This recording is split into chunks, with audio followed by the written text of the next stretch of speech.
नमस्कार साथियों, होलकर परिवार में आप सभी का स्वागत है। जैसा कि आपने थंबनेल में देखा है कि आरआरबी ग्रुप डी की वैकेंसी आ चुकी है। फॉर्म भी भरना स्टार्ट हो जाएंगे 31 जनवरी से। आप सबके लिए बहुत अच्छे से पता है। अब बच्चों के मन में कई क्वेश्चन हैं, तो वे सब क्वेश्चनों का जवाब देने वाला हूं। जैसे कि ITI जरूरी है या नहीं, 12th जरूरी है या 10th ही फॉर्म डल रहे हैं, उसमें क्या डॉक्यूमेंट्स लग रहे हैं, क्या क्वालिफिकेशन है, क्या सिलेबस है, हर एक क्वेश्चन का सटीक जवाब देने वाला हूं। बिल्कुल शुरू से करूंगा, आपको बिल्कुल कुछ भी ज्ञान नहीं है तब एक चीजें बताऊंगा आपके लिए, ध्यान रखना। सबसे पहले मैं आपके लिए क्वालिफिकेशन के बारे में बताऊंगा। जो बच्चा जिसकी एज 18 से 33 के बीच में है, ध्यान रखें अच्छे सभी छात्र। मैं देखो एज के बारे में बता रहा हूं। पहली चीज, यदि आप लोग ध्यान रखें, एक मिनट, हाँ, यदि आप लोग 18 से 33 के बीच में हैं तो बच्चा आप फॉर्म डाल सकते हैं। ध्यान रखना 18 से 33 क्या होना चाहिए एज लिमिट। इसके बाद मेरे प्यारे दोस्तों, आपके पास केवल और केवल यदि 10th है, क्या है 10th है, ध्यान से सुनना पहले, ध्यान से बेटा, कि केवल और केवल यदि आपके पास 10th है, क्योंकि हर एक बच्चा 10th किए हुए हैं, तो आप उसमें फॉर्म डाल सकते हैं। मान लो कि आप लोगों ने 10th नहीं किया है और आपने ITI की है, क्या की है, ITI की है, तो भी आप फॉर्म डाल सकते हैं। या फिर हम कहें कि सर हमारे पास 10th भी है और ITI भी है, तो और अच्छा है। बहुत बच्चों को डाउट था कि सर ITI ले रहे हैं, मांगी जा रही है। बिल्कुल भी ऐसा कुछ नहीं है। ITI हो तो भी चलेगा, ना हो तो भी चलेगा। आपके पास केवल और केवल क्या होना चाहिए, 10th होना चाहिए। ध्यान रखें अच्छे से, बात क्लियर है।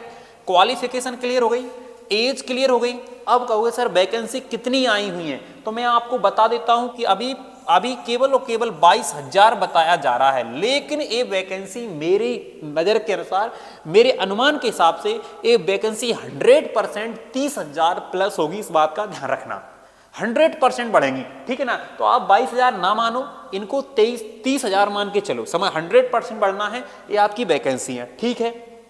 इसके बाद सर और कोई डॉक्यूमेंट्स, ध्यान रखना, जो हमारा कास्ट सर्टिफिकेट होता है केंद्र का, ध्यान रखना, जाति प्रमाण पत्र केंद्र का चाहिए।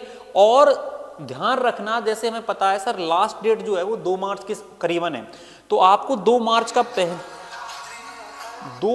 का पहले का चाहिए। ध्यान रखें अच्छे से, ठीक है। 2 मार्च का यदि आपने मतलब सर्टिफिकेट बनवा के रखा है, जाति प्रमाण पत्र, तो ध्यान रखें उस, अगर अभी आपके पास नहीं है तो अभी जाके बनवा लें, ठीक। इसके बाद और क्या समस्या है, और आपके पास एक ID प्रूफ होना चाहिए। आधार कार्ड हो या पैन कार्ड हो या फिर वोटर ID, कोई सा भी हो। लेकिन हमें पता है लगभग सबके पास क्या है, आप देख रहे होंगे कि जो क्या कहते हैं,